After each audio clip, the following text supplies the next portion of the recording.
كيف حالكم يا أحباب؟ خلاص نقرأ تعليقاتكم إن شاء الله. حفظكم الله. شاركوا البث. طبعا البث يا إخوان عدا على أنه يعني فيه قليل، على أن كذلك يوجد عليه تبليغات. جيد. فالتبليغات من هؤلاء القوم يعني لا تنتهي، سبحان الله. جيد. التبليغات من هؤلاء القوم لا تنتهي. ف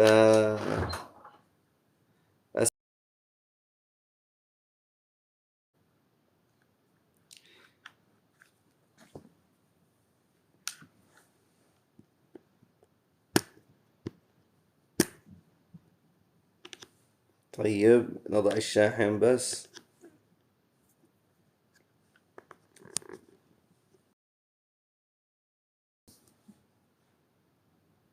جيد.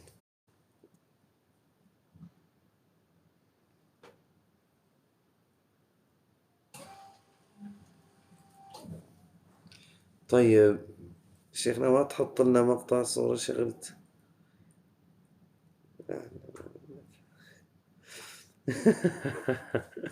طيب أبشر. أعطونا جيب الأيباد. جيب. يلا.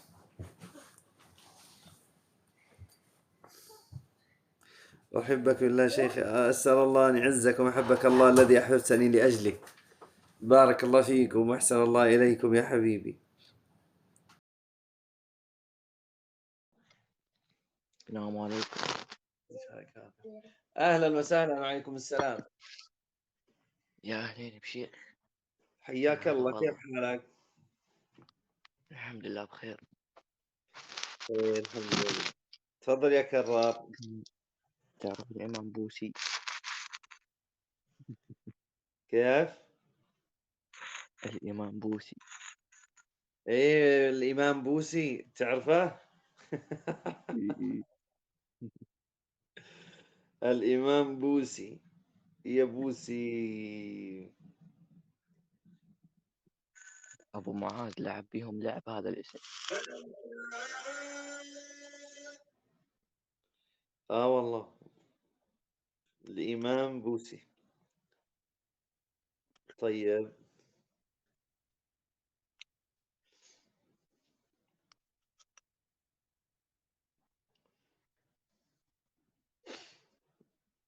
ما شاء الله ما قاعد يقصرون شيوخنا.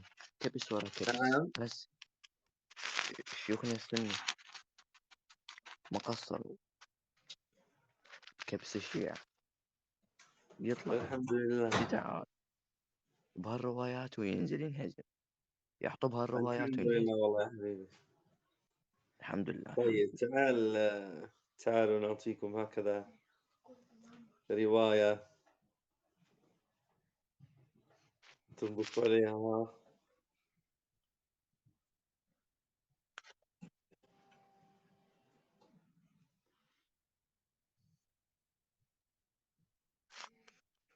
تعرفوا الرجل الذي نزل بأمير المؤمنين؟ لا.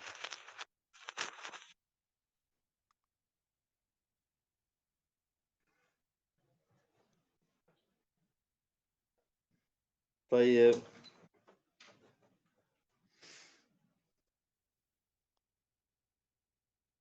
بارك الله فيكم وأحسن الله إليكم.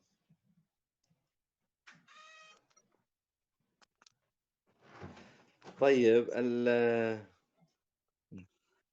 تعال نشوفكم هذه على بيعة علي بن أبي طالب. تعالوا.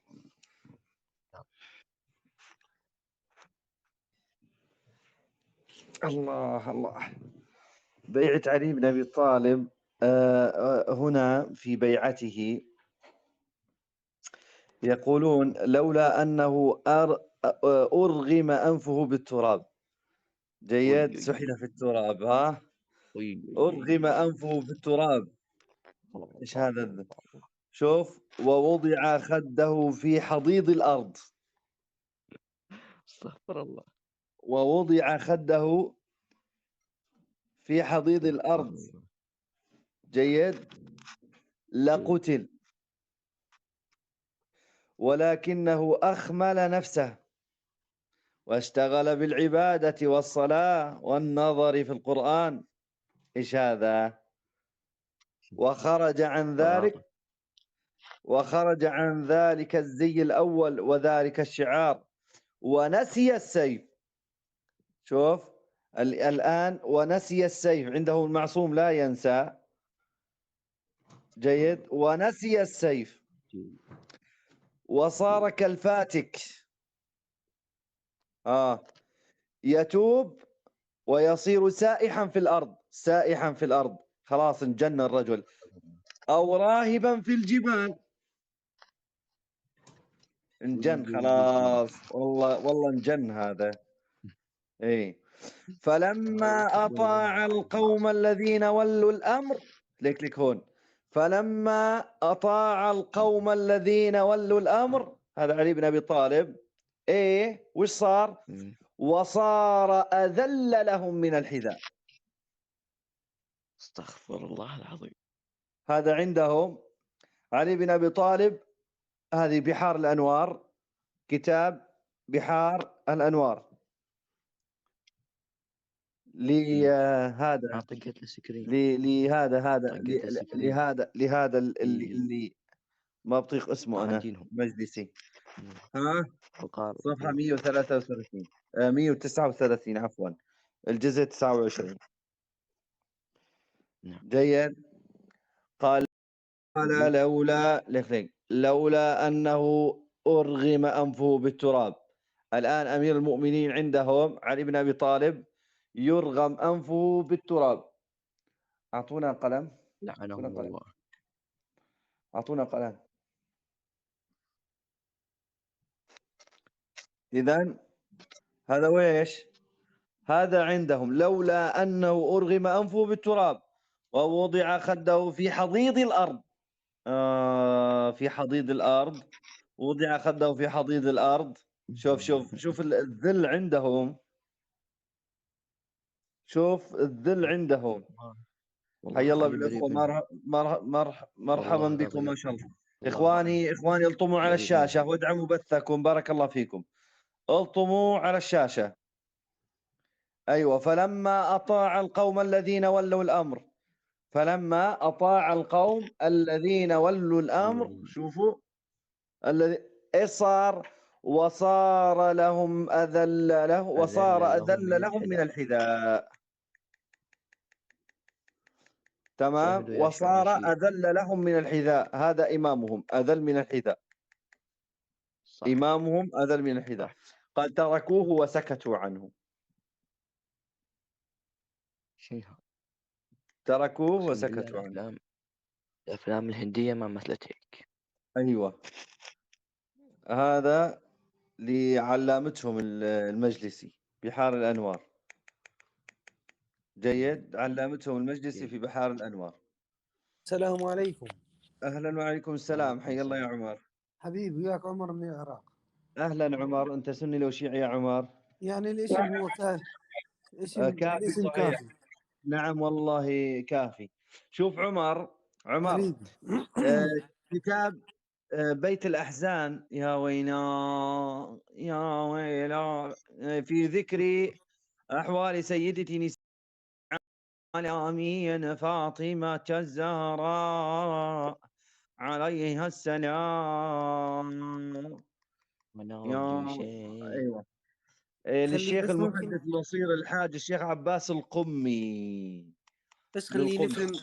بس خليني نفهم يعني مني، يعني من فائدة البث أخوي العزيز حبيبي.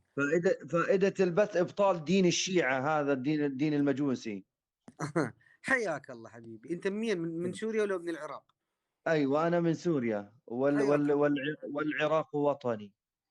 حياك الله على راسي. وياك عمر وليد عبد المنعم مجيد محمد الجبوري. احنا جبور بسوريا وبالعراق معروفين. اهلا وسهلا فيك. سني انت سني صح؟ حياك الله. والله الاسماء انا نفتخر بديني. الله ربي محمد نبي والاسلام ديني. محمد نبي الكعبه قبلتي. الاسلام واخواني والمسلمين خواتي. الله يا اخوي بالامور. ما شاء الله ما شاء الله. طيب خلينا نكمل الروايه ان شاء الله حبيبي يا عمر. حبيبي. قال بعد وفاة رسول الله صلى الله عليه وآله وكيفما اغتيل وقتك في جوف منزله من تلظي الأكباد عليه، فقال شوف لولا أنه أرغم أنفه بالتراب لعلي بن أبي طالب ووضع خده في حضيض الأرض لقتل ولكنه أخمل. شوف هون، ولكنه أخمل نفسه، يعني أهمل نفسه. جيد. واشتغل بالعبادة والصلاة والنظر في القرآن، وخرج في ذلك الزي الأول وذلك الشعار ونسي. لكن هون أنا بدي أفهم بس كيف إمام معصوم بينسى. أي ونسي السيف وصار كالفاتك يتوب بس انت ويصير اخوي سايحا في الأرض. إذا هون يتوب ويصير سايح في الأرض، سايح الآن سايحا في الأرض. زين هذا. بس اخوي حبيبي، انت يعني هذا البث مالتك، بس يعني اريد افتهم من عنده شنو الفائده للامه. طيب أنا أقول لك شو الفائدة، بس خليني أكمل الرواية من بعد إذنك. أو راهبا. الآن مين يصير راهب يا أخوان؟ بس قولوا لي الرهبان عند مين يعني يا أخوان؟ انت اخوي، انت هذا البث مالتك بس تعرف به على الكره وعلى الحقد أي وعلى أيوة. القتل. أيوة والله كلامك صحيح، نحن نكره هؤلاء الشيعة الرواقص. زين ليش؟ والله مخ أعوج بيمشي بالطعوج. لا يا حبيبي، الله والله الله الله العظيم، الله الله والله الله. العظيم يا حبيبي. أنت جاي الآن سني وتدافع عنهم يعني؟ أنا أدافع عن الحق، والله ما تدافع أدافع عن عن الحق. الباطل. طيب ما رأيك في من يقول عن علي بن أبي طالب أذل لهم من الحذاء، أذل من الحذاء، علي بن أبي طالب أذل من الحذاء؟ أنت هذا الكتاب أنت منين، يعني منين هذا جبته؟ كتاب شيعي لعباس القمي. أخوي حبيبي، أنت يعني ب- كل كتاب بس تلقاه بس أنت. شوي بس شوي بلا اخويا بلا بطيخ. انت الان لحظه تجي تدافع. الان انت سني وتدافع عن الشيعه يعني؟ إيه؟ أنا قل أدافع لي عن قل الحق لي يا حبيبي، لا هو على السنة على حق ولا أهل الشيعة على حق. لك ونقول مين الحق. الحق؟ المجوس؟ مين لا مين لا مين لا، الحق الان؟ نصارى؟ الإسلام هو الحق. طيب الاسلام قال النبي صلى الله عليه وسلم عليكم بسنتي وسنه الخلفاء الراشدين المهديين من بعدي تمسكوا بها وعضوا عليها بالنواجذ. الان من شوي كنت تقول سني زين. وانا لي الفخر إيه الديني سني وكذا. والله وياك سني أنا. زين راح خلاص أقول لك أنا. كان ويش الان ويش قاعد تسولف الان؟ اوكي. هسه راح اقول لك شغله يا علي، لا يحبك الا مؤمن ولا يبغضك الا منافق، اين مكان المؤمن ايوه واين مكان المنافق؟ الحمد لله. شوف انت الان اثبت انك شيعي الان وصار اذل لهم من الحذاء. اسمع الان من الذي يحب علي بن ابي طالب ومن الذي يكرهه؟ يلا. علي بن ابي طالب. اسمع، علي بن ابي طالب الذي قلع باب خيبر وهو سيد المعارك، الان اذل من الحذاء عند الشيعه. اما عندنا فهو امير المؤمنين ابن عم رسول الله صلى الله عليه وسلم، رابع الخلفاء الراشدين المهديين من بعد رسول الله بس صلوات انت ربي وسلامه عليه. يعني هذا الكتاب ما اعرف انا، اذا تقدر تعطيني اياه ايه يعني ممكن، يلا اذا يلا ممكن. اكتب. طيب الان اكتب بحار ايه الانوار ايه. الجزء بحار الانوار. 29. اها. ايوه الصفحه 139. اوكي. هون هون الان ايه. الان هون قال لولا انه ارغم انفه بالتراب ووضع خده في حضيض الارض. يعني بدك اذل من هيك امير مؤمنين عندكم عند الشيعه الرواقص؟ جيد. يعني هذا ذل. قال فلما اطاع القوم الذين ولوا الامر، شوف، وصار اذل لهم من الحذاء تركوه وسكتوا عنه. الان امير المؤمنين عندكم اذل من الحذاء. ف روح الطم اذا ممكن. ايوه. الطم. الان اسمع. الان ايضا اكتب عندك الان عباس القمي كتاب بيت الاحزان في فاطمه الزهراء. ايوه في بيت الاحزان عباس القمي. يعني هذا الكتاب انت تعطيني اياه، زين اريد السند. اي بدك السند. روح قول للمجلسي تبعك تعال. المجلسي اذا اقول لك انا أي. عمر وليد عبد المنعم مجيد محمد الجبور، الا تعرف التجبور. اي لكن اتركني من انا ايش بدي انا جاي تعمل لي يا زلمه الان شو أعمل لك الآن يا زلمة؟ أنا عربي اسمع فصيح اسمع والله العظيم. اسمع الآن باب نزول الآيات في أمر فداك. طيب حبيبي بس اعطيني السند الله يخليك، يا الله يرضى حبيبي، عليك. هذا لحظة هذا 139 السند. وهذا بحار الأنوار. طيب خلنا أها نروح للسند. أها السند. لحظة خلك معي. أيوه، يعني الآن إذا أعطيتك السند الآن كيف تقول إنك سني؟ أها أي الآن كيف تقول إنك سني؟ مكتوب اسمي والله، اسمي كافي وغني عن التعبير، عمر، إيه لا، وافتخر أنا باسمي. إيه الحمد لله رب العالمين. لكن وش جاي تدافع عن الشيعة؟ كيف يعني دافع عن سني؟ الشيعة، دافع عن أمير المؤمنين علي بن أبي طالب. علي بن هذا في كتب الشيعة هذا. أنا اختيني من حبيبي، خليني من كتب الشيعة، أنا دافع على علي بن أبي طالب. طيب ممتاز، وفي ما شاء مش الله، نحن ندافع عن علي بن أبي طالب وليس طب أنت. يعني أنت شلون أنت تدافع على علي بن أبي طالب ومطلع هاي الكلمات اللي تسيء إلى علي بن أبي طالب، شلون يعني ما إيه افتهم كلامك. والله، هذه في كتب الشيعة، هذه ليس في كتب السنة. أنت عوف كتب الشيعة، فأنت كمسلم سني طيب شلون من ترضى هاي. اسمع من الذي من الذي؟ من الذي استلم الخلافة قبل؟ هل علي بن أبي طالب أم أبو بكر الصديق؟ أبو بكر الصديق كان أول خلفاء الراشدين. ممتاز ممتاز، يعني تعترف في هذا. وشنو أعترف من هذا يعني حقيقة والتاريخ، طيب حقيقة ممتاز. ولا تاريخ. طيب تترضى عن أبي بكر الصديق رضي الله عنه؟ أبو بكر الصديق هو من المجاهدين ومن إيه، الموالين لرسول الله ومن صحابة رسول الله يا حبيبي أنت. ممتاز، يعني تترضى عنه. 139 الآن، خلينا نطالع لك السند. حبيبي بس طلع لي السند بس. أنت هذا الكلام يعني أنت ما ترضى على علي بن أبي طالب ابن عم اي رسول الله. صحيح، بالضبط مو بالضبط مو بالضبط. انا الان ما ارضاه عن علي بن ابي طالب. جيد، أها انا ما ارضاه عن علي بن ابي طالب. فلذلك يا الله السند.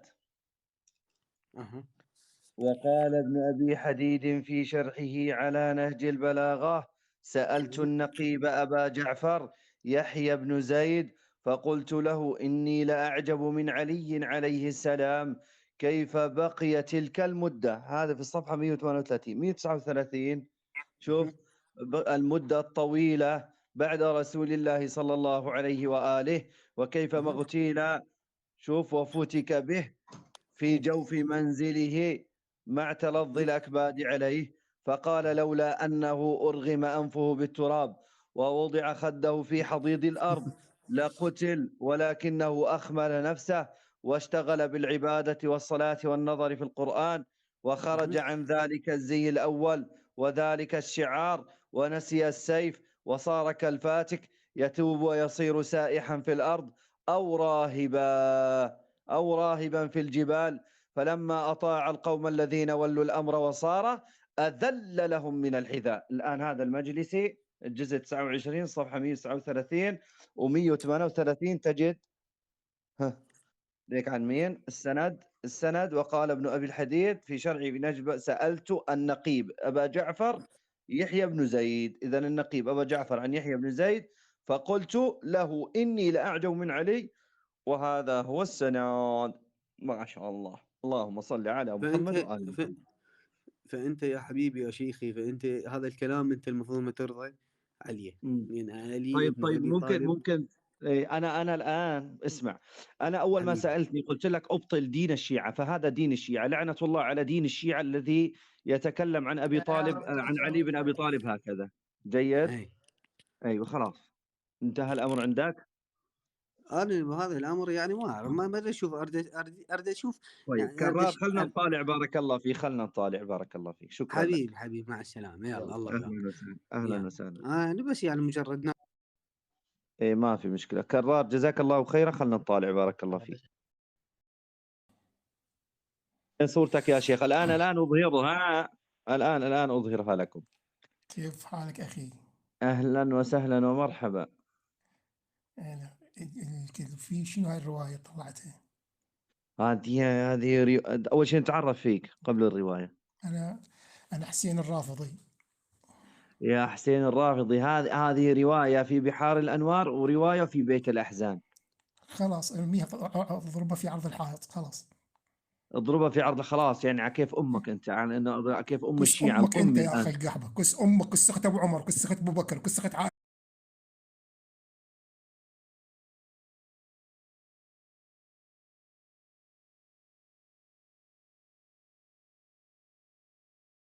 هذا دينك. أنا قلت لك على كيف أم الشيعة إنك تضرب الرواية في عرض الحائط. سبحان الله، إيش هذا الدين عندك؟ لا إله إلا الله، حسبي الله ونعم الوكيل. وإيش هذا؟ وإيش هذا؟ وإيش هذا؟ من ضعفه؟ ضعيف السند، من ضعفه؟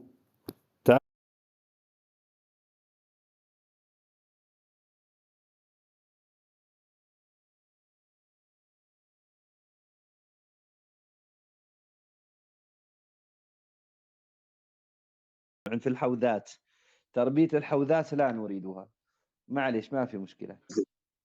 ألف عارفي، كس أمك، كس أختك وعرضك ما شاء وإيش الله، أبوها. ماشي. ألف هذا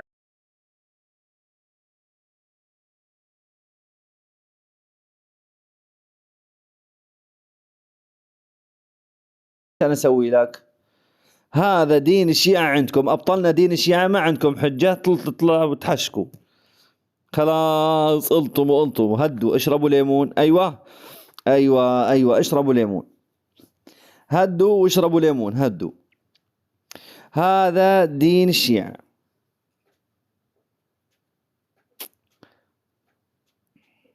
هذا دين الشيعة.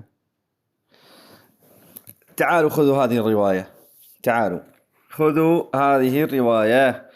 كتاب بصائر الدرجات، كتاب بصائر الدرجات. شايفين الكتاب؟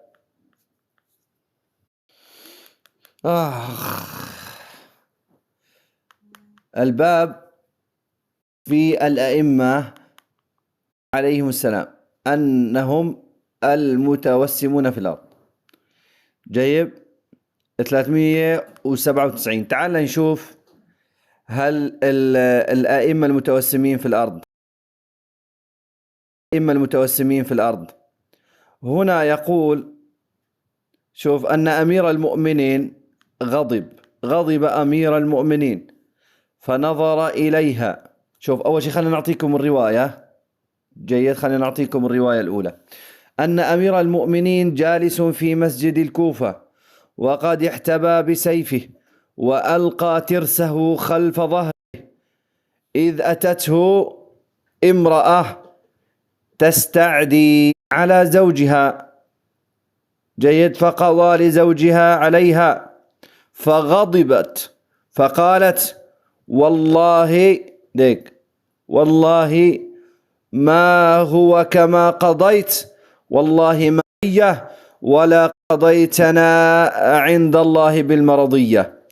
قال فغضب أمير المؤمنين فنظر إليها مليا ثم قال، حدق فيها هيك شوي، قال كذبت يا جرية يعني جريئة، يا بذية يعني بذيئة، يا سلسع. شوفون سلسع، شوفون السلسع، يا سلفع. طبعا السلسع والسلفع يا اخوان يعني كلمتين قبيحتين، الله المستعان. طيب، يا التي لا تحيض مثل النساء. شوف هذا كلام امير المؤمنين، على اساس هذا كلام علي بن ابي طالب عنده، يا التي لا تحيض مثل النساء. شوف الفحش عند هذا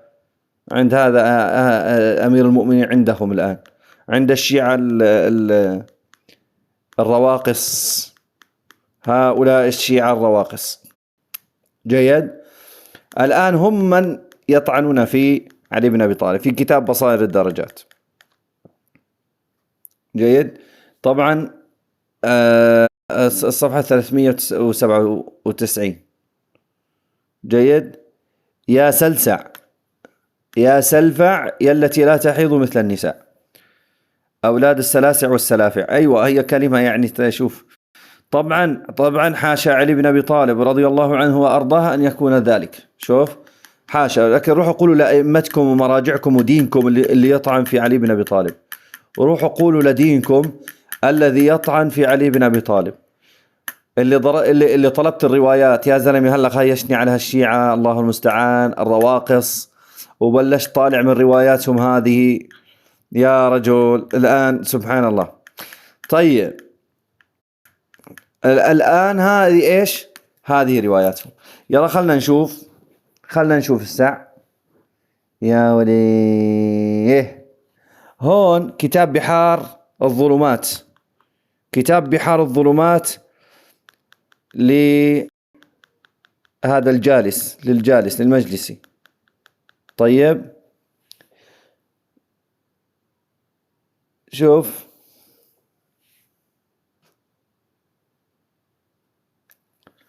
طبعا راح نقول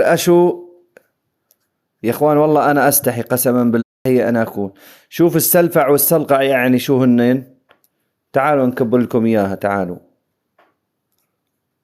يعني ايش والله انا يعني طلع امير المؤمنين يقول هذا الكلام، يعني السلفع وسلقع طلع ايش يعني السلفع هذه.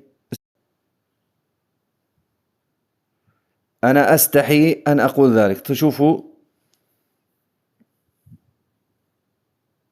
هذا الآن السلفع عندهم، أمير المؤمنين يقول لها هذا الكلام.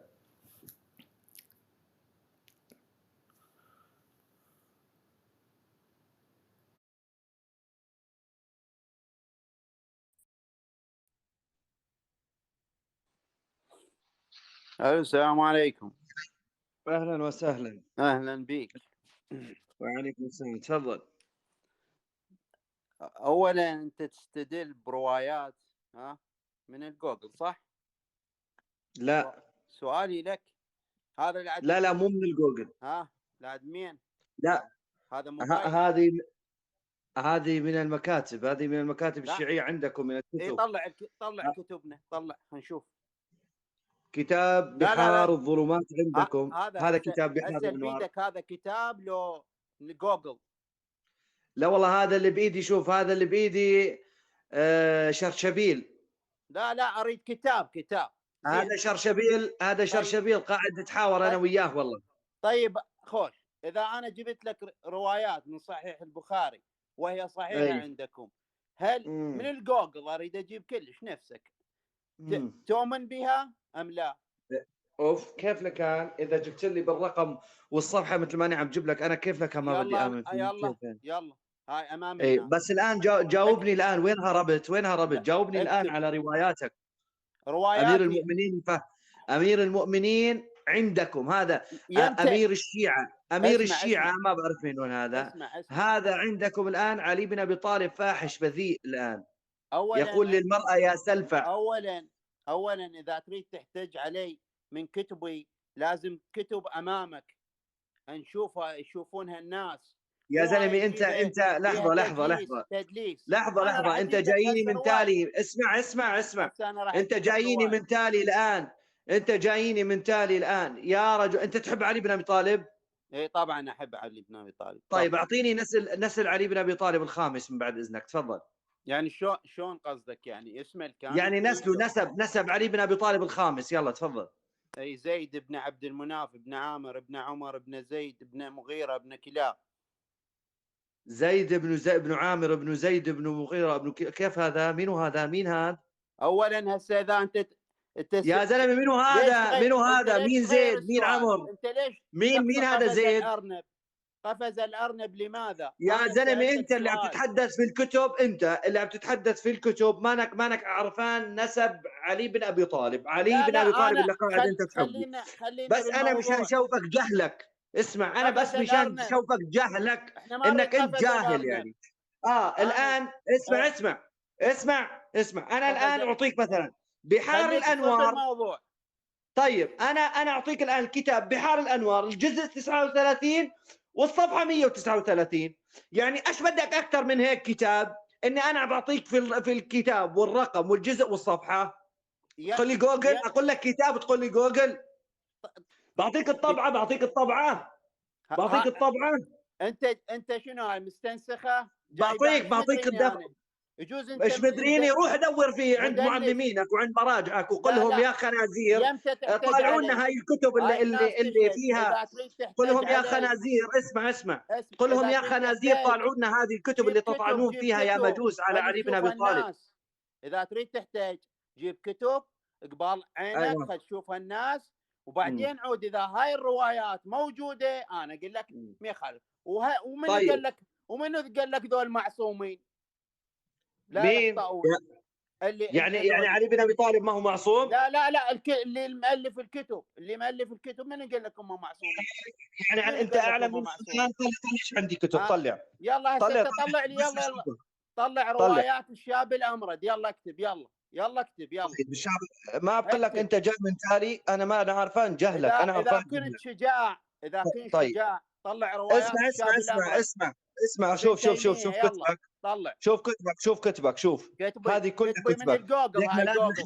هاي طلع هذا ليس بدليل. يجوز انت خالها اقرا. دخن بس دخن التضليل مالتك. ايوه بس دخن لابد. حاط لي دخن شاشه وما عندك كتب وتحتاج علي. اكتب روايات الشاب الامرد لابن تيميه. يلا خل نشوف الناس. يلا اعطيني نسب علي بن ابي طالب. قاعد تتسحسك يا زلمه. يا زلمه نسب علي بن ابي طالب ما عرفته. هذه كتب هذه مكتبه شيعيه. هذه مكتبه شيعيه يا زلمه. يا زلمه انت جاهل ولا جاي تتسحب عندي؟ هذه كتب شيعيه. هذا لك بحار الظلمات عندك. ايه الان اسمعني. مو دليل. هذا مو دليل. طيب اسمع اريد اشوف. طيب انا اسالك سؤال. تعرف زيد بن عامر تعرفه؟ طلع لي روايات الشاب الامرد. تعرف زيد بن عامر ولا ما تعرفه؟ تعرف بس قل لي تعرف زيد بن عامر؟ خل نشوف الناس. عفك من خلاص ابشر.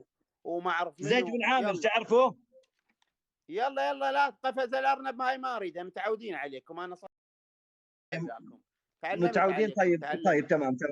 جاوبني على هذه الروايه. يلا انا راح اجيب لك كتاب. ان امير المؤمنين عندكم اذل لهم من الحذاء. ان علي بن ابي طالب عندكم علي بن ابي طالب اذل من الحذاء. ليك علي بن ابي طالب اذل من الحذاء. اذا كنت شجاع اثبت لي ما هو حكم من انكر خلافه عمر وابو بكر. شنو حكمه؟ يلا جاوب. طلع ليش قفزت؟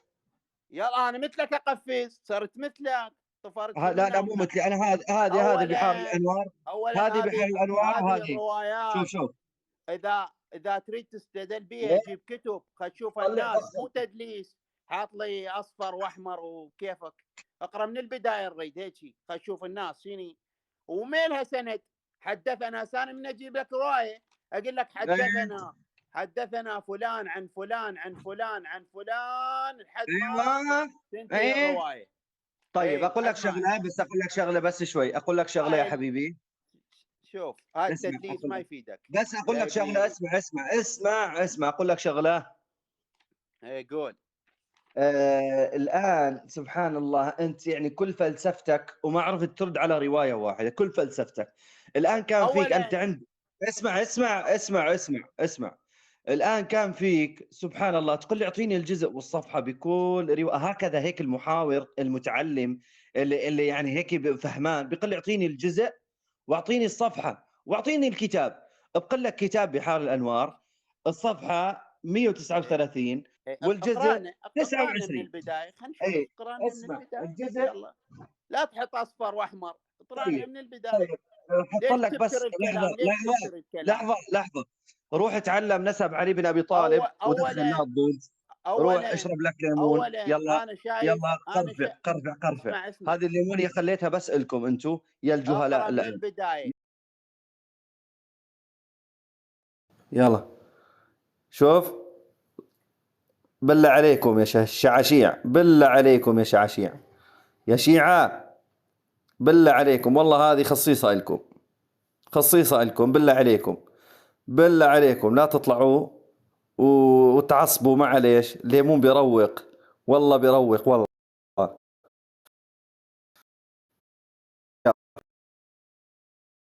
معليش الليمون بيروق. روح اتعلم دينك، روح.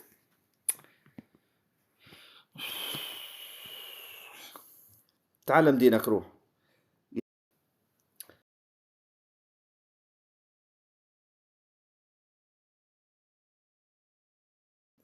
وين كنت؟ أبي طالب زيد بن عامر، علي ابن زيد ابن عامر، ابن زيد بن عامر، هذا نسب والله جديدة، والله قسما لا، هذه جديدة، هذه جديدة.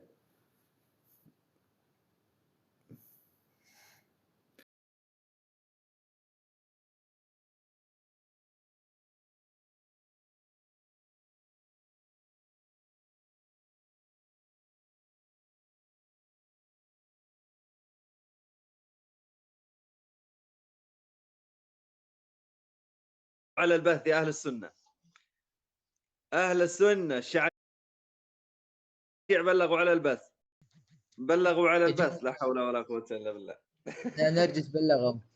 دخلوا لا تضوجوا، لا شوف اشربوا ليمون، والله خوش ليمون اخولات حبيبنا. مو يا شيخ فؤاد، دخل هدوا، خلهم يهدوا لا يضوجوا، معليش الليمون نافع بيهدي، امور جيده، نشرب متى ايضا. الله يجزاكم الخير يا الماس، حيا هلا والله، وحيا هلا، نسال الله يعزكم. شاركوا بارك الله فيكم. خليه يكتب رضي الله عنها، اللي يحب المؤمنين خليه يرضى عنهم. لحظه يا سني، لحظه بارك الله فيك. ادعموا بثكم بارك الله فيكم، الطموا على الشاشه، يلا اخواني، يلا اهل السنه، يلا شيعة ليمون والله اوصيكم في الليمون، في الليمون، اوصيكم في الليمون يا شعشع، قبل ما تطلعوا معليش. هدوا يا الله يا الله.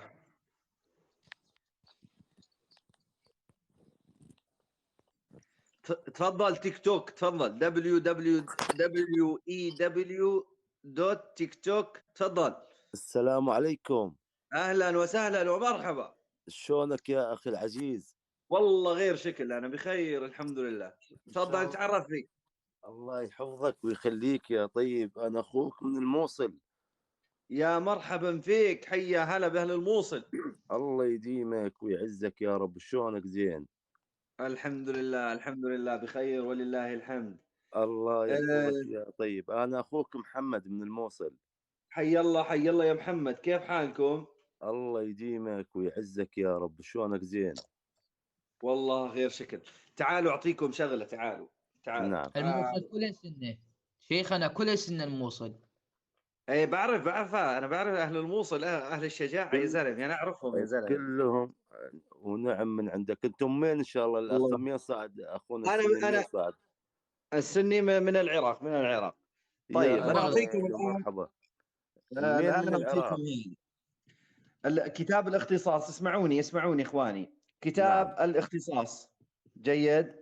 نعم ايوه، الان هذا كتاب الاختصاص، الصفحه 290. نعم جيد يا اخوان. نعم. يقول السند محمد عن محمد، شوف، عن محمد بن الحسين عن ابي الخطاب وابراهيم بن هاشم عن عمرو بن عثمان، هذا هو طلب السند، عن الخزاز عن ابراهيم بن ايوب عن عن عمرو بن شمر عن جابر بن يزيد، شوف، عن ابي جعفر عليه السلام قال: بينما امير المؤمنين عليه السلام في مسجد الكوفه اذ جاءت امراه تستعدي على زوجها فقضى لزوجها عليها فغضبت فقال: لا والله ما الحق فيما قضيت وما تقضي بالسوية ولا تعدل في الرعية. أعطوني بس القلم عشان تعرفوا وين عم بقرأ. ولا تعدل في الرعية ولا قضيتك عند الله بالمرضية.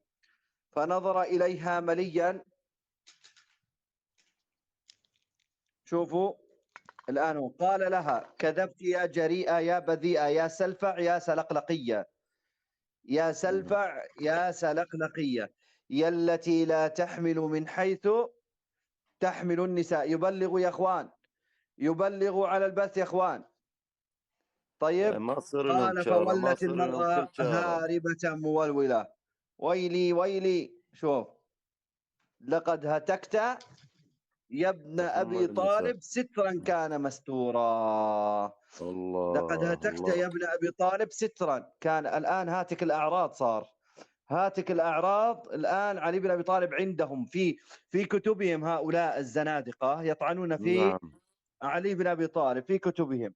طيب خلنا نشوف ما معنى هذه، ما معنى هذه يا التي لا تحيل. أنت من الموصل، من الموصل، أنت من وين من الموصل؟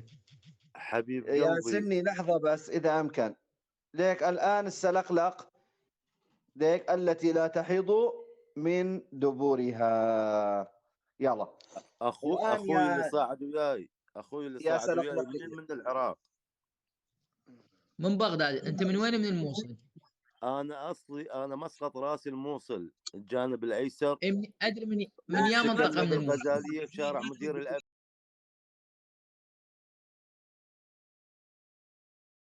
يا اخواني بلغوا على البث، لا حول ولا قوة الا بالله. يا اهل السنة، محزم الظهر. يلا اخواني، الله يعزكم، الطموا الطموا، بارك الله فيكم، شدوا الطموا حفظكم الله. يلا الطموا الطموا. والمين مين اللي خلي يطلع روايات؟